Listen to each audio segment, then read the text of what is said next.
that occur to me if you're going with a more melodic approach. I mean, you could. Well, let's see. That's gonna be. Okay. So, some easy ways is now that one's out, right? But fourths are a good way to start.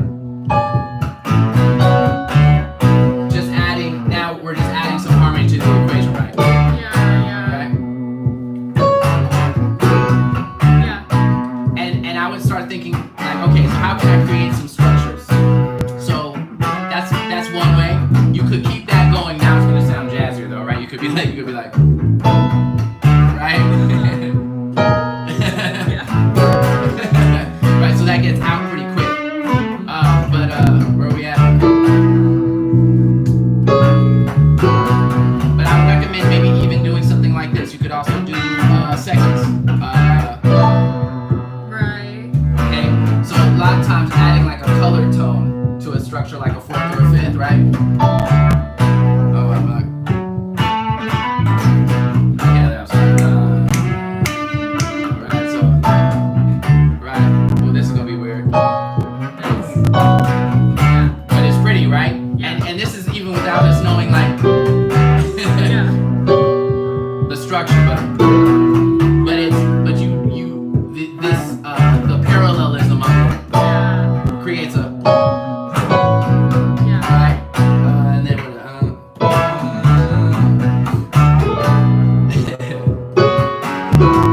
right as an example. So we're not thinking chordal, we're thinking just harmonic. We also obviously you can do fifths, fourths, thirds are a little bit more definitive sometimes. So like. You know what I mean? Be cautious. But why don't you play around with that idea and then we'll circle back on it. Okay. Cool.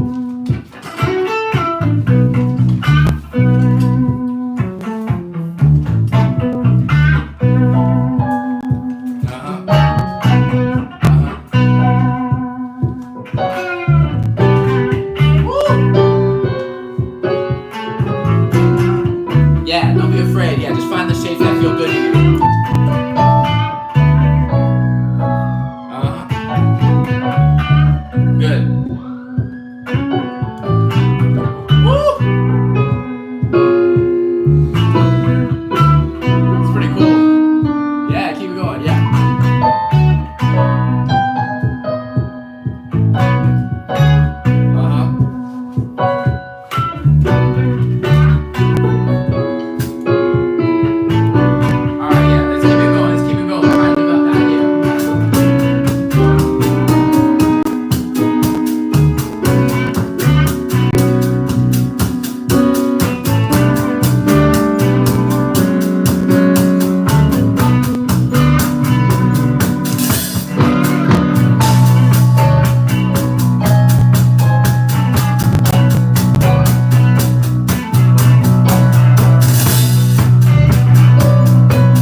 That was very cool. So okay, so some big lessons I think takeaways here. So I like to say like a lot of times it's not so much about right or wrong, but sometimes it's more like justifying your case. And sometimes how we do that, I even like try and backtrack into our own biology and think of it like, okay, so what makes sense to the human brain? And when you play those structures that mirror each other, it implies like there's a sense of logic, even if it's not in the key. And sometimes it's really cool specifically because it's like it's mostly in the key, but then you have like one note that's outside of it or something like that, right? Or it implies some different like harmonic ideas. Yeah. So, and if you weren't catching what I told them, I was saying that like I said, okay, you have this melody line because there's like top down and then bottom up, right? Like learning from like the bass line upwards, but then there's also like structuring things from the melody down, which I think ultimately like melody down is like harder when you're like not used to it, but it is ultimately the best. Hot take. And even in a lot of times in the jam, now we're only playing as a group in this context, but if we did have like a vocalist or a horn line or whatever, anywhere where there's like a lead melody, in this case, like I would say you are the lead melody. But a lot of times people don't think to just like align the note, because that's one of the ways those church players do it, is like if you know that what the top note is, it narrows down the possibilities and you know what's going to work. You know what I'm saying? I'm tempted to show an example, but we'll loop back to that. The point I'm trying to make is like, so justifying your case, you first added like kind of fourthy ideas, and then I saw you were adding triads, and so whether or not they were in the key, a lot of times you were coming up with some cool things. I think because it's important to know there's playing in the key, and then there's like playing. How would I describe this? Flirting with the key. Yeah, I mean that's a good way to put it. But I mean to say that like, and this is definitely something that happens a lot in jazz, which is like you're playing things that are in and out of the key all the time, but there's an inherent logic and structure that is strong. Like a major chord, a major triad, regardless if it's in or outside of the given key, it's still a strong structure that sounds intentional and can add color. That color may be kind of a more like consonant or dissonant like idea depending upon its relationship to the tonal center. But either way, it's still conveying a sense of like of strength and like conviction, definitiveness, right? So major triads are a strong idea in order to play around and see what you can find. Fourths, like a stacked fourth is another one, or like power chords. Like guitar players tend to use them more often as a way to like cheat, but fifths, like even not to, I am gonna get into it. But even just like in terms of like the harmonic series, you guys know the harmonic series? Are you familiar with it? Yeah, most harmonic series. I've ever learned. No. Like circle of fifths type of thing? No, different. When you play note, you're playing an infinite series of notes. Oh, yeah. Okay, all right, you've heard that. Not you on the keyboard there, but us. Right, because it's not acoustic That's a or sine whatever. wave, yeah. But yeah, okay, so Nabil, you're not familiar. You're like, is it just what? like going through like all the different intervals, or like it? Can you? Well, sort of. Yeah. No, I'm going to. Yeah. So the idea, like the core idea, is that so when you actually hit a note, what's happening is you have the strongest resonant note, which is the fundamental note, and what we hear here. Yeah. Right. But then there's a series of notes that go in a sequential order relative to that note. Okay, so you have the fundamental, then it goes octave. Yes, then it goes. Then you actually hear that same note an octave higher, and then after that it goes fifth. It goes to a fifth, right? Okay, and then after that it goes. We've run out of things I know. Okay, cool. Great. That was good. Then it actually is another octave. So it hits another octave, and then this is where it gets interesting. Then the next note is the major third. Okay. Yeah. Okay, and then after that, it keeps going. But then after that, you basically kind of have like a tritone relationship, like a seventh chord, or the flat seven, and it goes onward, and it gets weirder and weirder. Okay. But foundationally, I think for our ears and in nature, you have the core structure of a power chord, like you have octaves, which is what you were starting with, which I think was good. It gave structure to the idea, right? Like that unison between the top and the bottom, right? And then you have a power chord, which again, it like has a very, it's just very, sometimes a power chord is a favorable. Powerful. It's powerful, and it's like sometimes I feel like people, if you get too much into jazz, the danger is you just think more notes are always better. But sometimes, like a power chord or a triad, there's something very definitive and strong about it as a tone. You know, it's less impressionistic. You know what I mean? It's like more like straight in your face. Mm-hmm. So within the core structure of any note you play, you have octaves, you have a power chord, and then you have a triad. Mm-hmm. So I think to our ear, this is my editorial about it. Okay. But I think to the human ear that it just resonates very strongly, and it makes sense to us on an innate level. Okay. So when you imply those structures, you're already in a pretty good position, regardless if you like know exactly what's happening. So this is our like, do we know what's happening? Not really. How do we feel around for it approach, right? Versus the other way around. Right? Does that make sense so far? Yeah. Okay, so, taking that idea, now you guys I see what happened is you kind of switched roles, right? So you decided to fall back a little bit and be more of an like accompaniment to your part. But what I'm curious is, do we think we can try and switch that relationship, and do we still feel comfortable playing together, right? So you had an idea before. You're talking about the. Yeah, now it's like it's interesting. I'm wondering how they're gonna It's line gonna up be. together. I think it's like- gonna be a little weird. But Maybe. you know what I think can make it less weird is, so you know how when you were like kind of talking about funk, you're talking about how playing when we're in the space Yeah. where other people aren't. Absolutely. I feel like you can use that to get away with playing things that would sound a little too much directly over each other. Mm-hmm. Right. Yeah, absolutely. Like finding the spaces in between each other. Yeah. And it's good because this part does have like that extended da da da da. Yeah. Da, da, da, da, and there's like plenty of room to play with some more ideas. But yeah, let's see what some of these ideas. I think you just intuitively did have like a really strong, like thinking melodically first is I think always preferable. So I think that was great. But so when you want to create more interest, how do you develop it? Okay, so let's try it with you in the lead and then you as the accompanist to this part. And I'll guide you. Don't worry. I won't leave you out to dry. 1, 2, 3. Good, Nabil.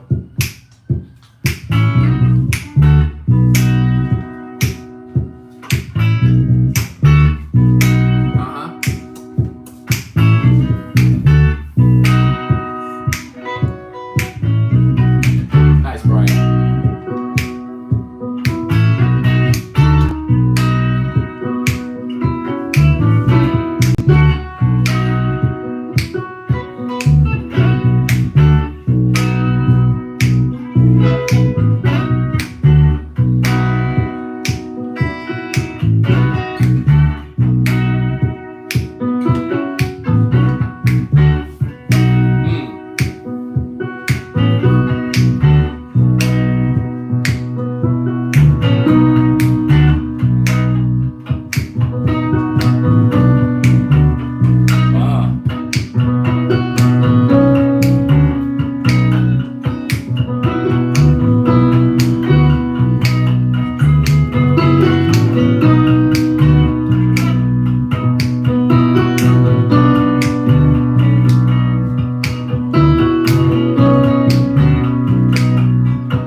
I told you I appreciate. I think I want to challenge you to try and be a little bit like more rhythmically focused. Yeah. And see how that can be applied. Okay. So one thing I would say is, since you already kind of like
So just again with just this, what you could consider a power chord. Okay. So.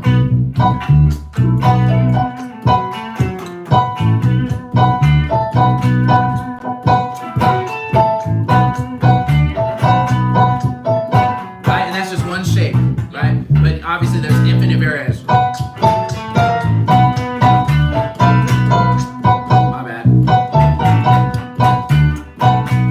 Okay, and then if you got the other hand, it means.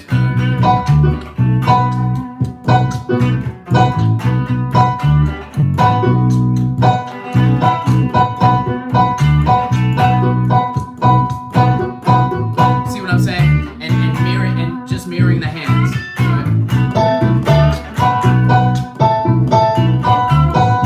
Right? Yeah. Okay, try that out for now. Okay, Brian, I don't want to neglect you here.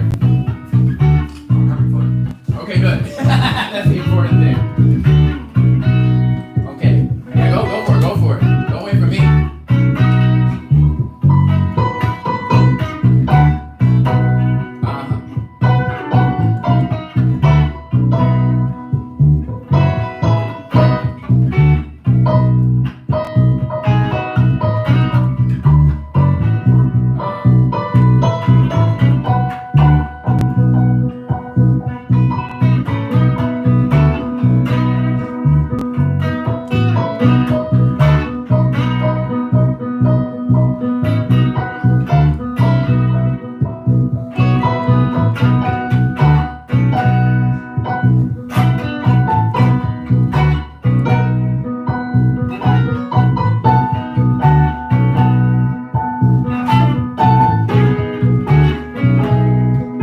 Okay, so can you leave him alone? I want to see you like stretch out a little more. So maybe even taking, I mean, you're mostly using that major triad shape, right? But do you think you can use the scale structure to see if you can use that shape in other? I mean, you can use it in other positions, right? And see if you find some stuff you like. Can you try that out for me? So use the B minor scale, Okay. right? But use that melody note to indicate what the shape is. You see what I'm saying? So just stick to that chord shape, but using the scale. Does that make sense to you? Like use that shape you were using, Yeah. but just run it all the way up and down the I got scale, you. and see if you find something that works. Yeah, see which ones work.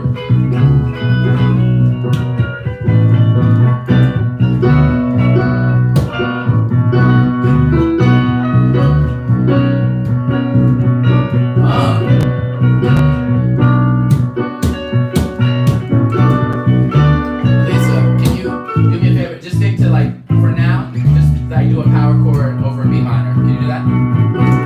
Just for a second.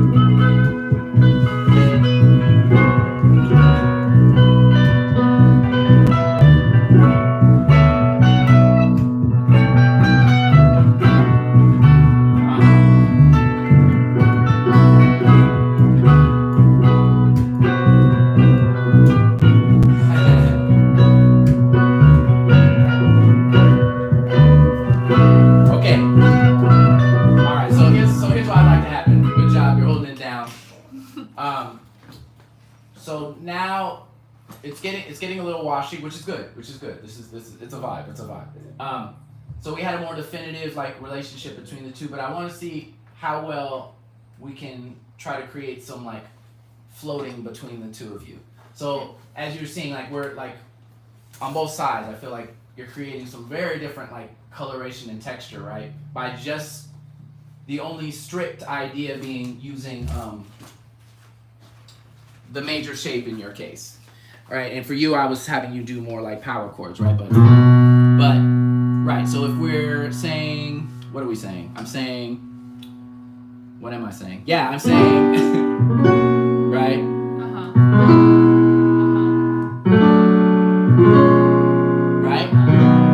Right? So just, I mean, and there's so many possibilities just with that, right? And that's just using the notes from the scale, right? You also could step out sometimes, you know what I mean? Right? You know what I mean? Right? But I want to see if we can, it's almost like a meditative, especially most of the time in jam settings, we don't tend to be, sometimes we're moving at different keys, but a lot of times we're like pretty solid within a key center. And that's okay. And I feel really good. Like, I love being able to, like, okay, how many ideas can we get out of this, just this one key? And there's a ton of stuff there. But I would say try to leave space for each other and see if we can mostly stick to like a B minor power chord, or just B power chord, and then it start implying some other tonalities and see if we can find each other in that space. Okay. Are you down for that challenge? Yep. Okay. So what I would also I guess as a way to guide you, try not to be too binary in your thinking. Like, don't think, okay, now I'm playing notes versus now I'm playing chords, right? Like, it's gonna be a wash of those things. So if and this happens a lot. Start with notes and find chords.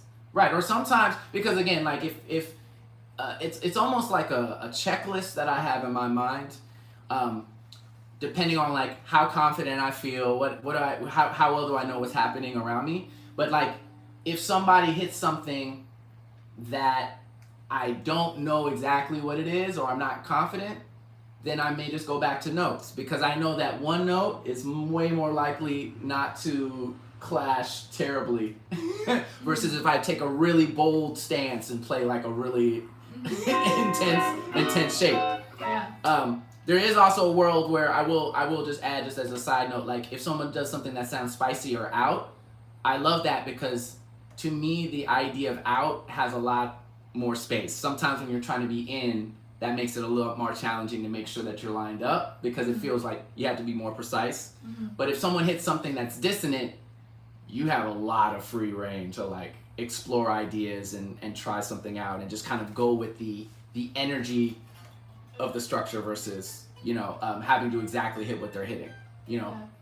But so anyway, the point is, let's try and like, we'll just kind of like meditate on like a B power chord, still with this structure, and I'm gonna give you something else to do so you don't lose your mind.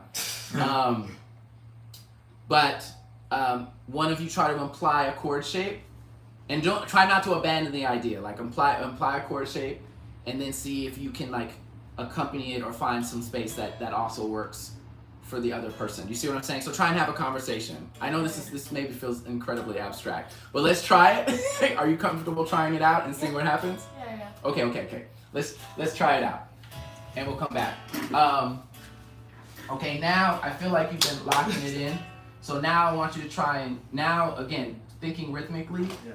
Let me see it one more second, if you don't mind. So now, if you want to add a few more things, right? But like, it could be little things, but thinking rhythmically again.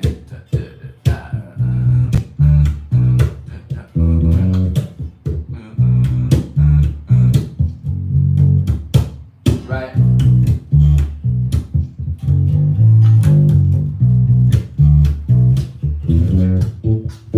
You know what I'm saying? Like, you know, and I'm not even doing it good, but you know what I mean. But just like try to start adding little variations, but don't lose sight of the groove, the rhythm, first and foremost. For sure. You know what I mean? Okay. Okay. 1, 2, 1, 2, 3.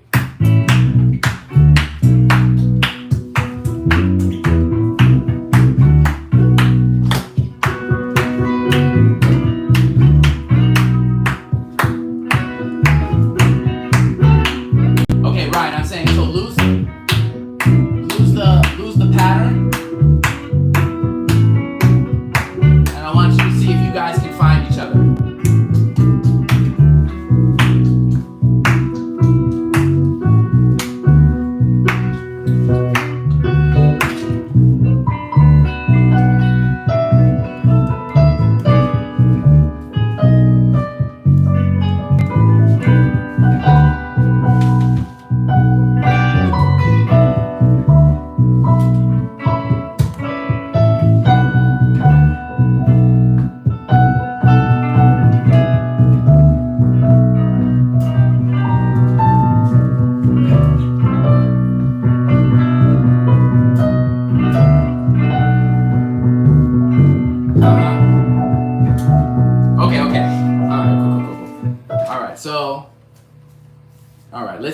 just set a couple ground rules to make this a little clearer. So if you don't mind me one more time, this is gonna be good for your thighs. You know what I mean? It's good exercise, good workout. But so okay, Nabil, Brian, can you just play that part for me? Okay. So Brian, number one, again, try and if you can just play something really clear and open.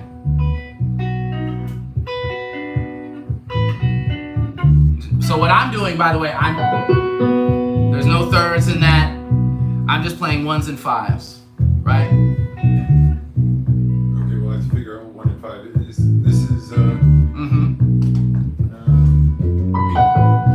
I mean, do you have like what's your normal power chord shape?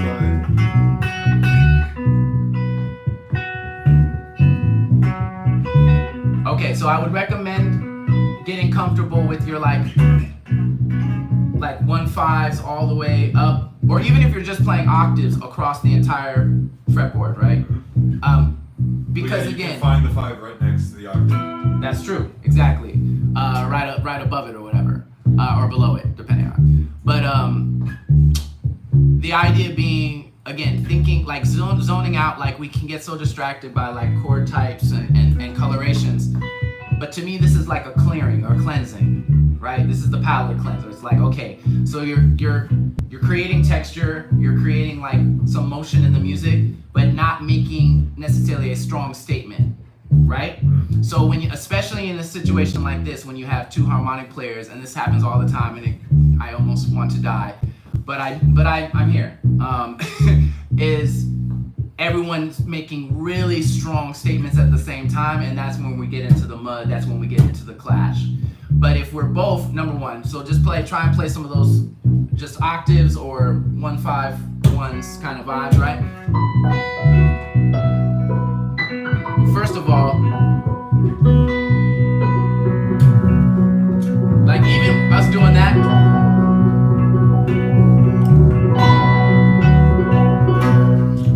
it sounds nice, right? Like, and you could also imply more of a definitive rhythm, obviously, like we were talking about, right? Sorry, I cheated.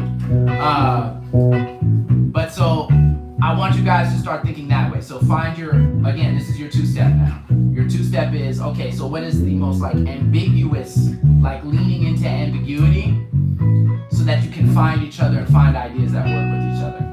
Right? Yes. Okay, so you have your 2-step cleansing idea, and then what I want you so I want you then to start adding 1 or 2 shapes and just try and listen for each other so you don't step on each other's toes. Yeah. So let's start there. Yeah? Okay.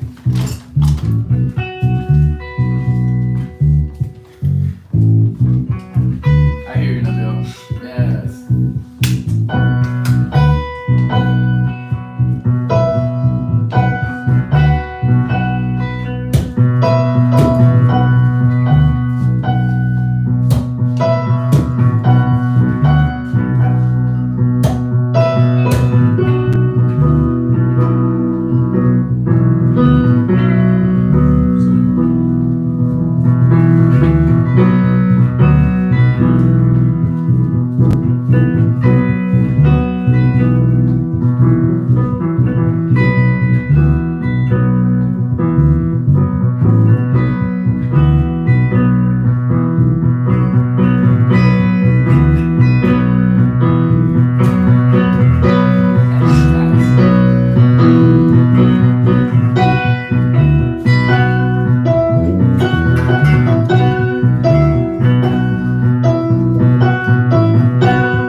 Finding each other's harmony, because if you mirror rhythmically, like you're implying a pretty strong rhythmic idea, dun, dun, dun, and maybe that's easy enough for you to find.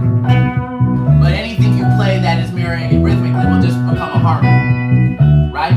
So try and mirror each other that way. Someone implies an idea, in this case you do, and follow along with it. All right? See if you can mirror the Okay,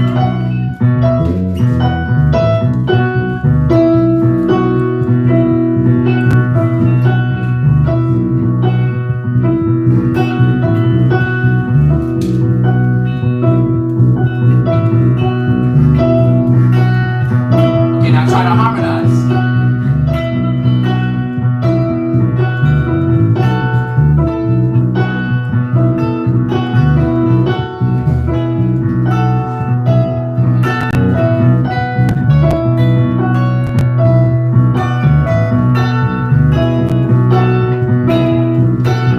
Okay, everyone stop for a second. Okay, great. So what I'm implying is,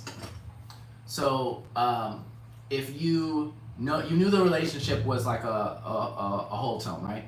Like a whole step rather. So if you know it's a whole step, that relationship holds no matter where you are in the scale. So if you play a part that is any two notes next to each other in that rhythm, it's gonna sound like now we're playing harmony together. Oh, You see what I'm saying? You want me to harmonize it? Okay, I got you. Yeah. And I think that's something that's really important too, because I think this happens a lot, which is like guitar players and keys players are used to being everything all the time.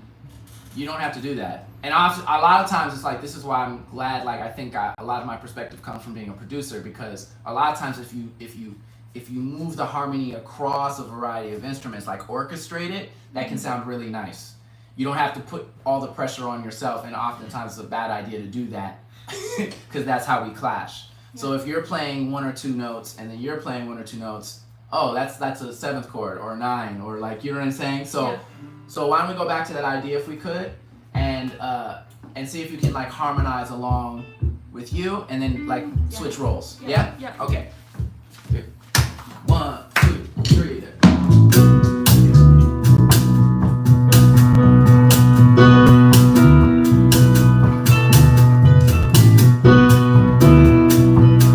Try to mirror that idea. Like try to mirror the rhythm.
this sea of experimentation. Anything you guys notice? It was a lot easier to hear you and then like feel like there was even the option of like conversing, because I think that in previous runs it like really washed over me comparatively. It was a lot easier to be like, oh, I'm here with like another It's voice actually and words. also like more fun to kind of just like focus on one note at a time, rather than to like, because like when you do one note at a time, you can kind of move around a little more. Than when you're doing this, moving around becomes more complicated, and you have a more chance of doing something that doesn't really sound right.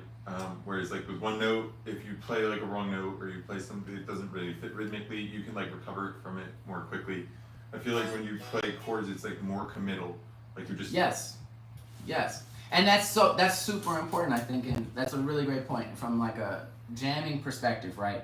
So we're all coming in here cold, right? This is a song we're inventing in the moment, and even to that point of like, oh, it needs to change. Well, no, maybe it just needs to develop, Yeah. right? Because you can take the same idea and then maybe move into like more challenging chordal structures or things that like are a little bit more risky, but you got to find your footing first, and a lot of times we're not good at that. Yeah. Or we don't have like a system for that. Yeah. So to make this, Agree back. I'll just yell. So to make this like not too convoluted, I think the important things is to like, it's like really like a list of priorities. Number one, like what do you need to prioritize first, right? So rhythm. Sorry guys, you're like, I wish I could come up with something new, but no, it's definitely like, okay, prioritizing rhythm, and as a harmonic player, I mean we're all like melodic harmonic players in this case, making sure that your starting place isn't so taking up like so much room that we can't really have a conversation. Mm-hmm. See what I'm saying? So, and then once you're locked in, now you can start to be more adventurous, right? So that is at least a lot of the time my strategy. Like, I don't care if someone thinks my voicing is cool. That's not what it's about, right? Like, I just want to make sure that like, okay, is it actually sitting well?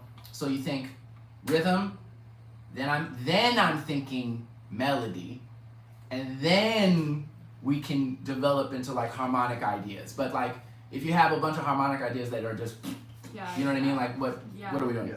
Yeah. So that's the structure, right? So you find your two-step playing. Bass players all know just 1 and 5. You know what I mean? endless 1s and 5s can really make the whole song flow very well. So we have our 2 steps. So then what I would actually say, and this is where I find it interesting, and sometimes I think we miss out on it, is like the games. Like I almost think of it as games. Like one game is the unison game. Okay, so Brian initially was playing the unison game with you, right? Yeah. So it felt cohesive. So that's one approach. One approach is the unison game. A second approach is the call and response game. So it's just that conversational piece. So it's like instead of playing what one person is playing, okay, how can I fill in the spaces, right? So you have unison, you have call and response. And then the third game I would call what I might consider, I'll call it control variable.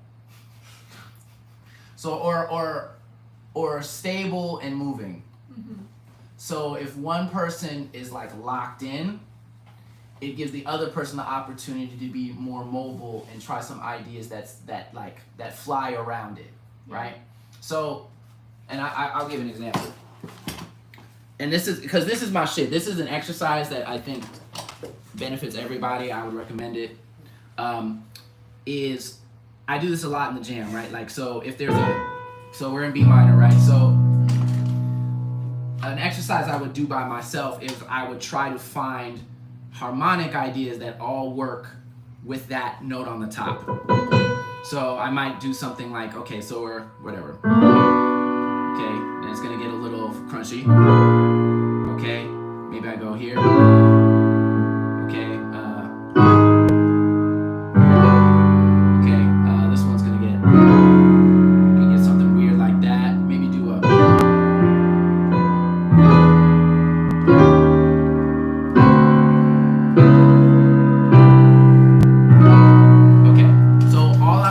is I'm going down the chromatic scale. Is that a pedal tone? Huh? Is that like a pedal tone? Yeah, a pedal tone on the top.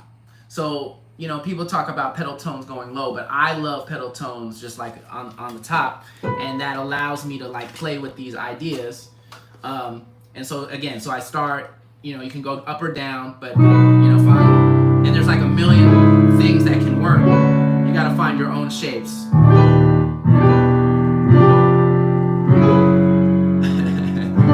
Okay, and then once you get comfortable with that, then you can like, for you know, you can do it. I mean, whatever. You can do whole tones too. You could be like, you know, okay, using different shapes. You can also, and then ultimately just create.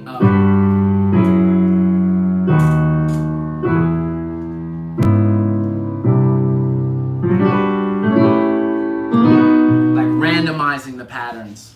Can I ask you something? Yes. So, like, if you were to construct chords diatonically from like the mode that occurs on every note of a scale, you get like, start like in a major key, you get like major, minor, minor, major, dominant, whatever. Yes. Right. If you're going down the chromatic scale, what are the chord qualities that you're choosing? Is it kind of arbitrary, or is there some way you're choosing the chord qualities that are in between notes? Excellent question. So, I think functional harmony, which is what you're talking about, or Western harmony, is a good starting framework. Maybe you could even consider that like most people's two-step. You know what I mean? Like this is the foundational thing that we mostly all agree on. But I don't use functional harmony because so many things exist everywhere. I don't know how else to describe that, but like those shapes I was using, this is coming back to that idea when we were talking about the harmonic series, right? Which is the shapes, there are shapes that sound and feel a certain way regardless if they're in the key or not.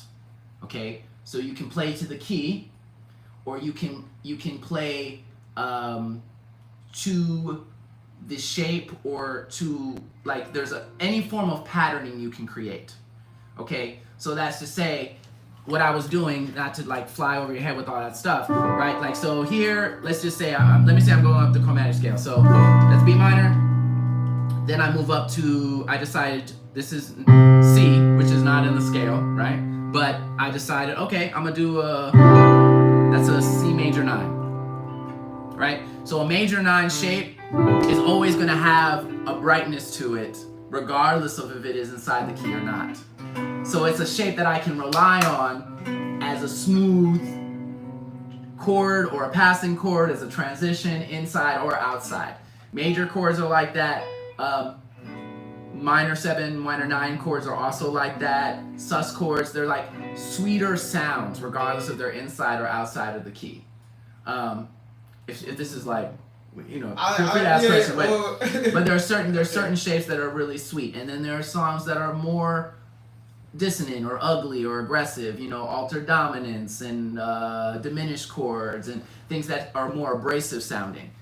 But so I'm thinking more in terms of what kind of energy am I trying to create versus whether or not it's inside the key a lot of the time.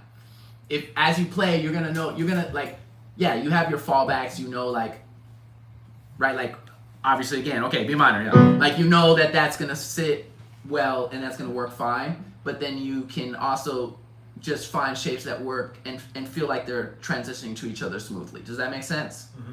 So you're gonna pick your own things to your own taste, but some starting places to look, I would recommend getting really comfortable with finding where the major chords, like the major 9s are, minor 9s, sus chords, those are all really like sweet sounding and work well as transitionary things. And then after you get through that, then maybe you can move into some like more dominant shapes, because those that add a little more crunch to them. They're a little bit more abstract. And then there's like far out when you get into like the uglier, kind of weirder shapes, if that's your taste. Does that make sense? Okay, so that's just to say, what I'm trying to imply is, in this case, one of us can play the constant. Yeah. Right? Yeah. So a pedal tone can be a constant, or a rhythmic figure, like I can't remember what I think you were doing something, you know, you were doing something like that. Yeah. So by playing the constant, now the game becomes cool. You're locking it down, and then you Oh, yeah. can start moving more. This is actually, Nabil, I think this is a good moment to try this out. Yeah. So if you can play your like rhythmic phrase, I want you to try and move more harmonically. Now let's try and get a little bit more adventurous. Okay. So if you hear that somebody in the band is holding something down, right? So try to hold some other notes and see how they hold. Okay, yeah, no, you're moving too quick. I want you to try and sit in a tone and see how it feels.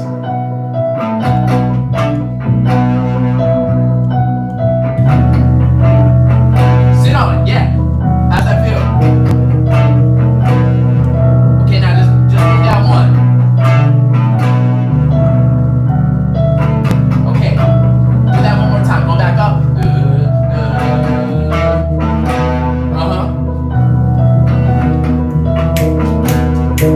Then go down half step, right? Do it one more time, just so you can let it sink in.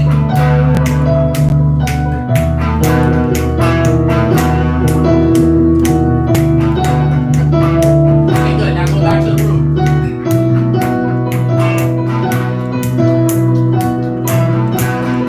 Okay, now explore a different note. Try a different note.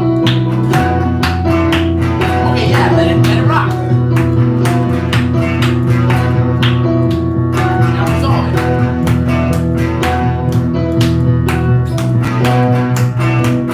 Good, try one more. Nice. One more time.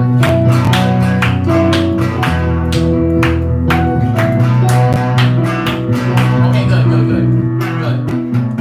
So, the point I'm just trying to get across, like, how did that feel to you? Oh, that was awesome.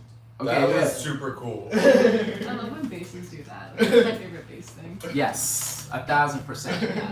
And so now we're implying all sorts of harmony. So I guess, what am I trying to get across? I feel like a little scatterbrained today because I'm like trying to like Well, condense like 12 ideas. But yeah. the main thing I want to say is like, there is something to knowing and there's something to not knowing. Like literally there's the unknowing of like, now you don't know exactly everything you hit, Yeah. right? But your job actually is more, I think, to monitor the tension or the resolution more than to be super concerned. Like it's nice to know the names of chords and stuff like that if it creates like a sense of logic for you. But it's more like, okay, how can I monitor tension versus release? So no matter where you landed, especially as a bass player, right? If you committed to that note, it's like, okay, this is tense. And then your decision now is like, how long do I hold this versus when do I need to come back to some form of like conclusion or resolution, right? Yeah. So I guess those three games, like I'm sure there are plenty of other ones.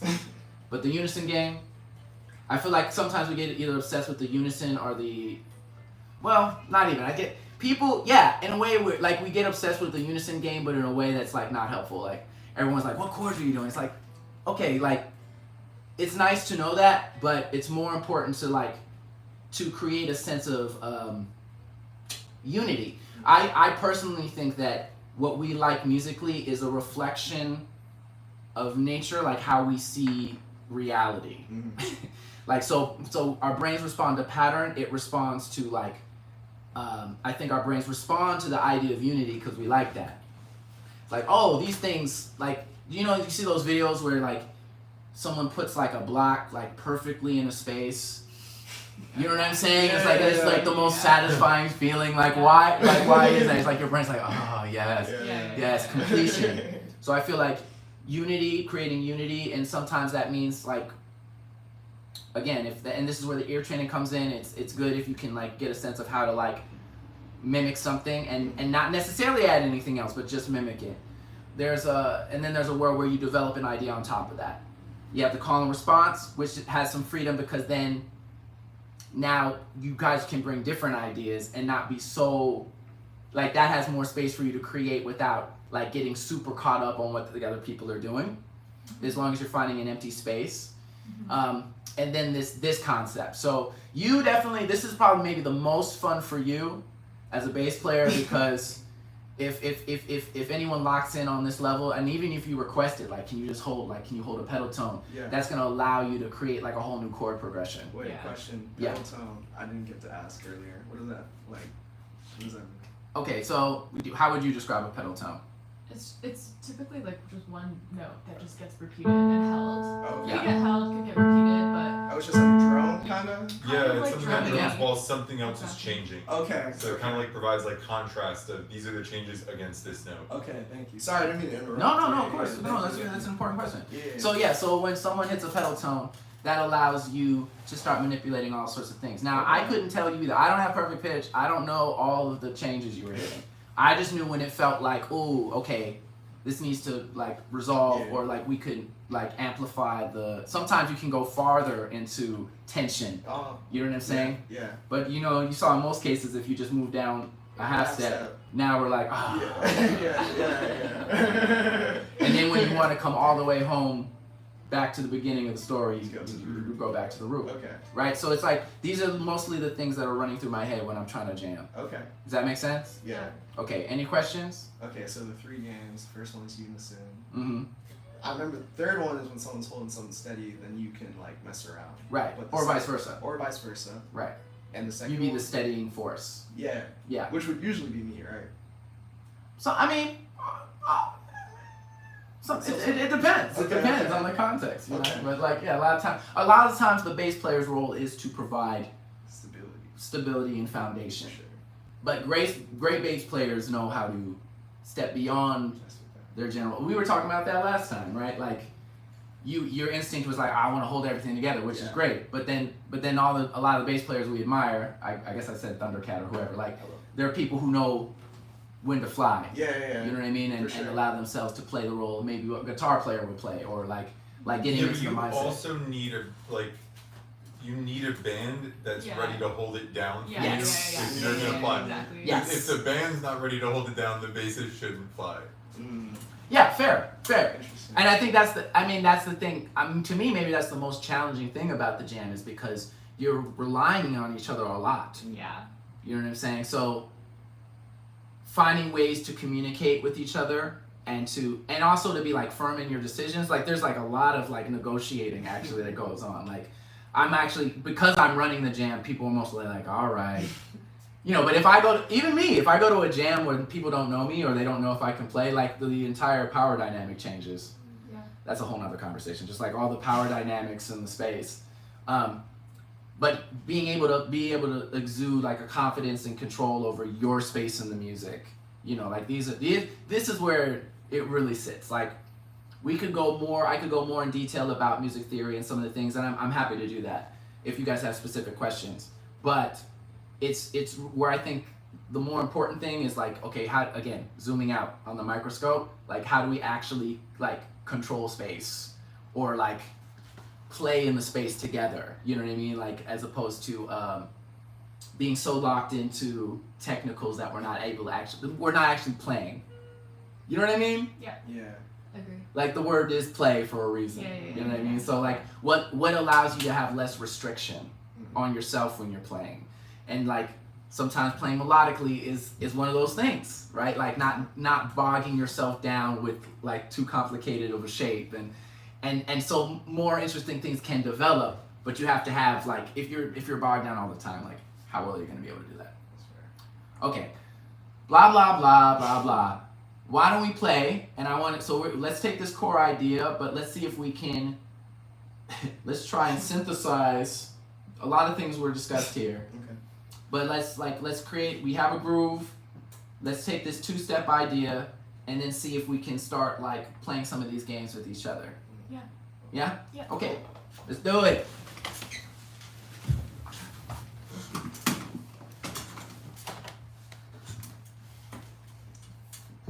Okay, cool.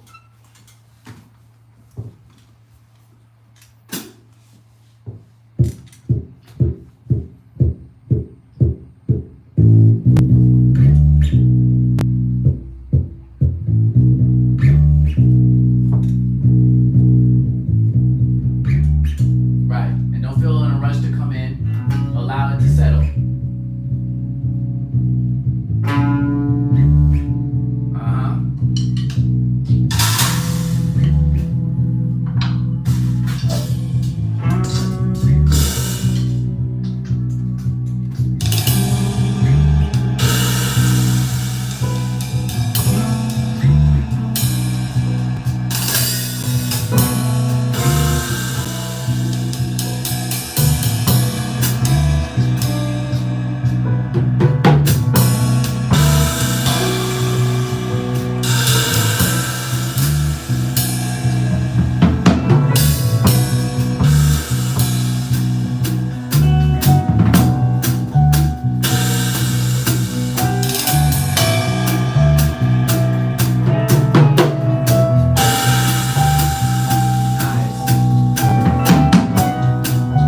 Okay, guys, how did that feel?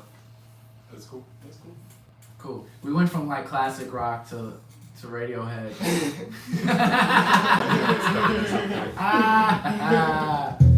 But yeah, any observations? Anything you guys noticed in this last jam? I feel like it felt like we were stepping back for each other, you know, at different points. Yeah. And I Mhm. feel like that really let us kind of like lock in on what a specific person was doing, kind of grab ideas from one another. Mm-hmm. And yeah, it just made for more variety, I guess. Mm-hmm. Yeah. Mm-hmm. Anything else? I mean, I just like that you were like, pay attention to who's got the ball, because I think before you said that we weren't. Yeah, I feel like sometimes y'all had it, but then sometimes we didn't have it. You know what I mean? Yeah. A clear sense of who was kind of in the driver's seat. Yeah. Uh-huh. Anything else?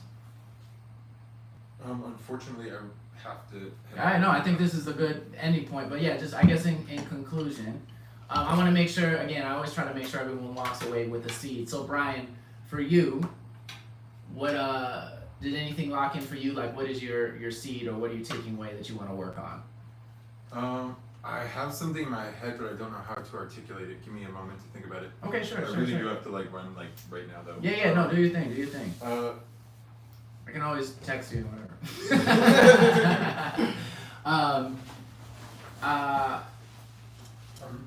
Oh, it's on like the tip of my tongue. Oh no, yeah. I mean, take a second, you know, while you pack up. Lisa, what about you? Anything? Let me think about it as well. Alright, fair enough. Nabil, anything? I think I had 2 things. Play with the metronome. Yeah. And I mean, just remembering to like leave space and stuff like that, but maybe not too much space. So. Yeah, I feel like a lot of things I would recommend for you right now. Like, I think it's a lot of things with timing, right? Yeah. Like getting finessed at like when to make those more bold choices. That comes with time and experience. Yeah. I think the more you lean into this rhythmic thing, like sitting in the metronome and playing with ghost notes, making sure there's like the more audible notes and then the stuff that's like keeping you locked into the groove rhythmically. Yeah. The more you do that on anything you're playing, you're gonna see a difference. Because you can apply that to anything you're working on. For sure. You know what I mean? You learn the notes and then you're like, okay, well where's the stuff in between? Like the and for the rests and the all that stuff. Yeah. 1,000%. But yeah, I guess I'll just say, I mean, first of all, thank you guys for coming. I hope this was nourishing on some level. You learned something from it.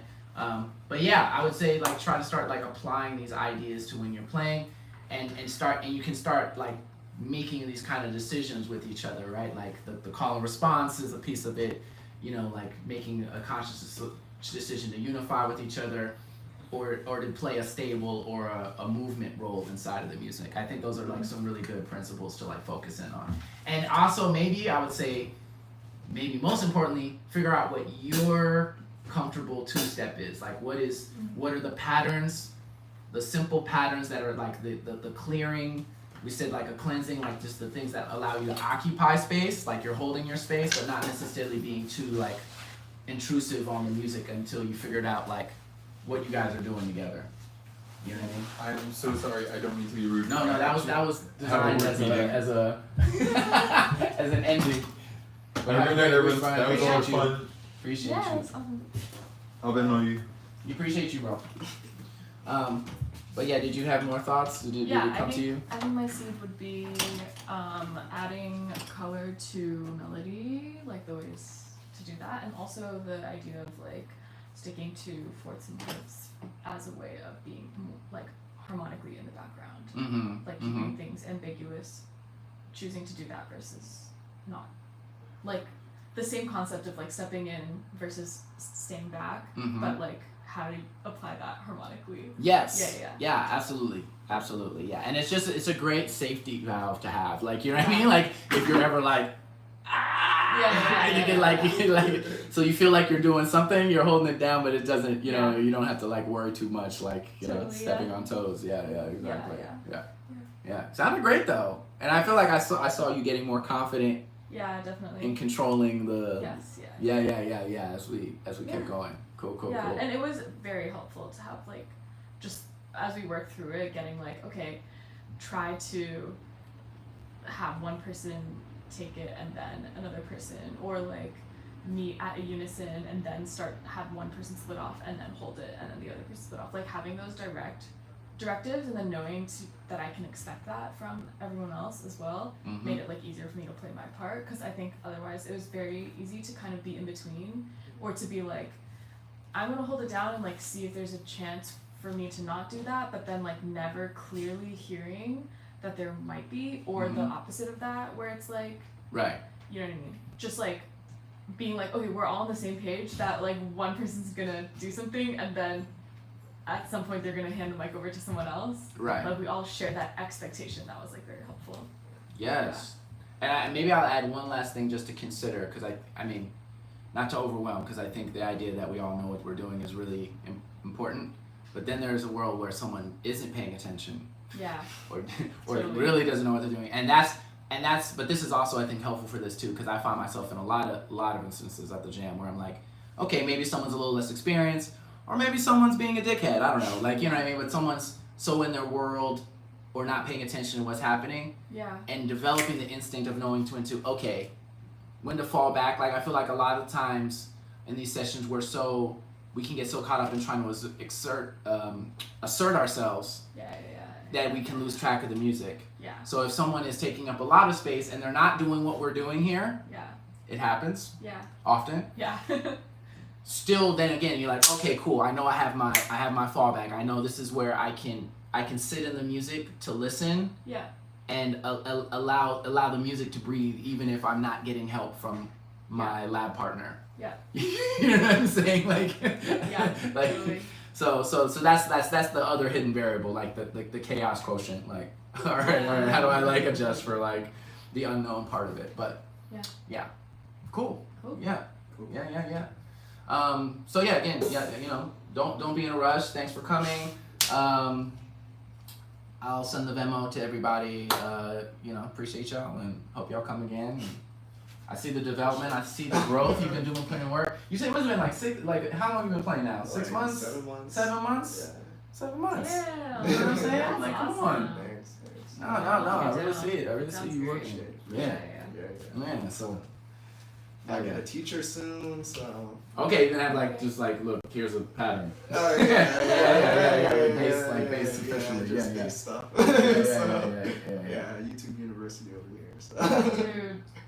Yeah, they've got some great stuff. Yeah, for sure. Hell yeah. Cool. Oh We yeah. have what's the Venmo?